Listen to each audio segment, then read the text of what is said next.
Welcome back to Chosen Generation. Right now, we're going to be talking about journey to adulthood. College is over. Well, Now what? Basically, now Minister Melaine, paint a picture for you. May is here.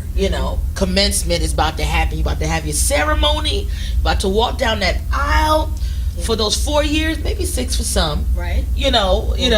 It's finally over, and now you're about to graduate. Now, for some of you, it's exciting. Yes. It's like yes, and for some, it is frightening Yes. because they say college is over. I don't know what I'm going to do. I just finally declared a major. My parents are down my back. Mm-hmm. What you going to do? Where you going to be at? Right. Get a job. Well, how you going to do it? But my question for you is, what are some of the challenges in transitioning from a college student, just going to college, to now finally college graduate? Well, there are a number of challenges. They call this phase of life, there's a new term, emerging adulthood. Yeah. And that's because it's a period where you are beginning to emerge and make your own way in life, from underneath your parents and family to, your own path. But it can be quite challenging, and it requires more today than it did maybe 50 or 40 years ago. Wow. And so one of the challenges is a change in mindset. And I say that because if you're in college and you graduate 4 or 6 years, you're at a point now where you've been educated close to almost 2 decades. You've been in student mode for almost 2 decades of your life. Yeah. That's really all you know. Maybe you've worked little jobs here and there or internships, but now you're going from being a student to being a professional. They call it the real world. Yeah. Okay, and it can be frightening, though it's exciting, and you're ready to blaze your course and be successful and all that. It's still challenging, especially to find a job. Look at the economy we're in now. Yeah. Okay, so some people are graduating to nothing.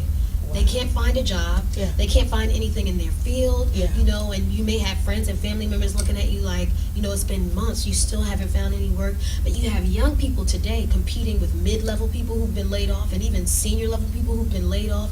And so it can be frightening, but this is a very optimistic generation.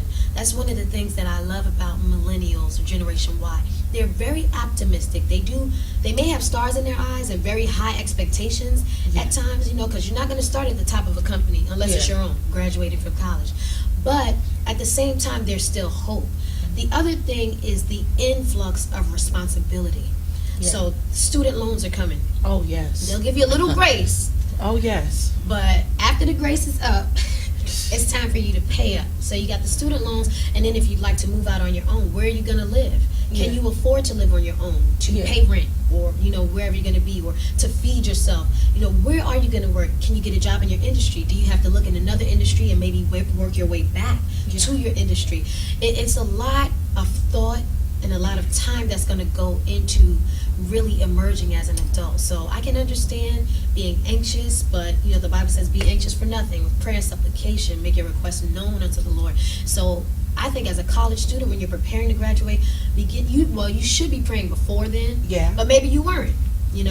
Begin to pray and ask God, what path would you want me to take? Now, I think what you just said was so powerful, Ms. Melaine, because I think that the issue is not as a lack of preparation. A lot of college students, before they went into college, they just graduated out of high school. They're like, I'm going to college. I'm grown. You felt like that. I did. I felt like, well, I'm an adult today. Because you feel like you got your freedom. You got your little freedom. You're on campus, or you might be at home. But you're going to school and you got grown people there, so you grown too. But you don't. It's not like you got to declare a major, but you don't go with any planning of knowing what you want to do or counting the cost of certain things. It's just like I see that all the time.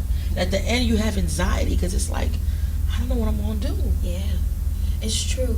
And we need, even before I would say you even go to college, if you know what you desire to do with your life, what kind of profession, start planning before then. I've gone to career days for elementary school, for junior high school, because you really should start thinking about what you'd like to do. And you need to be exposed to different industries and different professions. Sometimes we only see a limited amount of what really is out there. Yes.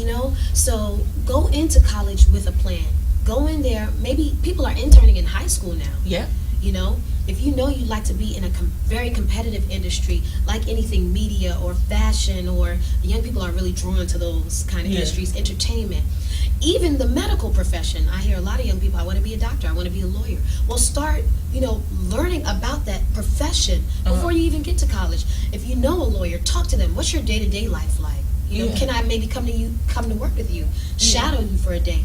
We have to be prepared, because by the time you graduate from college, if you're preparing then, it's too late. Yeah. And I'll also say this, going to college does not necessarily prepare you for a career. That's It right. opens your mind, it opens your understanding, but that day-to-day, daily grind and work ethic, you can't teach work ethic. Yeah. That's something completely different. Yeah. And some of our young people and adults wrestle with laziness. Yeah. And out here, especially in a city like ours in New York City, you got to go get it. You have to go for yours. And we live in a dog-eat-dog world. It's sad to say we exist in that kind of system, but you have to be competitive. You have to be memorable, and you have to work diligently. The hand of the diligent shall rule. That's what the Bible says. That's right. That is I'm telling you, y'all better get this together. Because, I deal with, within my youth group, I know there's a few of them that's college students right now, and they're afraid right now. You're looking at them, and they're like, I don't know what I'm doing with my life. I don't know where I'm going. Got my parents down my back, and some of them might be living at home right now, and, there's been the expectation, the high expectation of, you're supposed to already have been in a career. You're supposed to already have been a doctor. And for them, they got high expectations of themselves. Yes. Like, I'm supposed to be, I feel so down. They get depressed over that. True. There's been some studies with even depression, a high rate of depression with a lot of college graduates. Yes, it's true. And especially they got parents, they're going back home and their parents are looking at them like cross-eyed, you still home. Yeah. Some of them, true enough, they do want to leech and just not, be home and not do nothing. But some of them are just like, I can't go out on my own, like how you said. Yeah. But it's that expectation. It's that expectation, and it's the preparation that they need to get in order.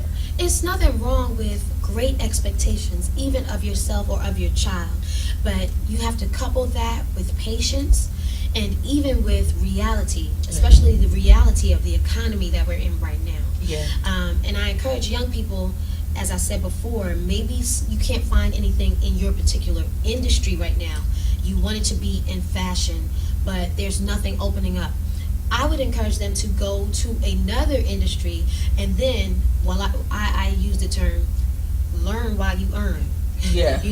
While you're earning something, still keep learning about your industry, keep looking for jobs in your industry. That's and right. Then you can work your way back over. But you're building your skill set, because when people look at your resume, they don't want to see gaps. Yeah. They want to see that you were doing something, even if it's volunteering.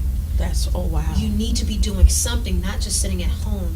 And it's harder to get into companies today because you have to apply online. Yeah. So you may not even see somebody face to face for months. Yeah. You go to job fairs, the lines are around the block now. Yeah. And there's all kind of people. It's black, it's white, it's Asian, Hispanic, young, old. People need work. They need jobs, But still be encouraged. Trust in the Lord with all your heart. Lean not to your own understanding. In all your ways acknowledge Him, and He shall direct your path. And I think that's even your career path. So young people still have to trust in the Lord, even with their careers and professions. Wow. That's phenomenal. See this? You see this? It's wonderful. You see this? You see this? Yes. I'm telling you. When we come back, we'll take a quick commercial break, right? But when we come back, we got some more information for you. And some tips. We got some tips for you. Ready for the tips? We'll be right back.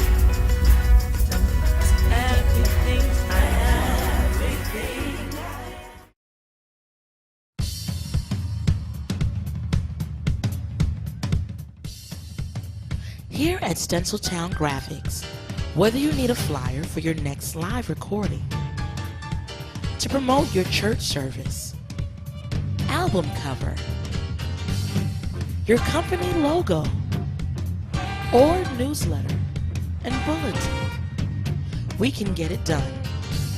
At Stenciltown Graphics, our mission is to make your dreams and aspirations come true.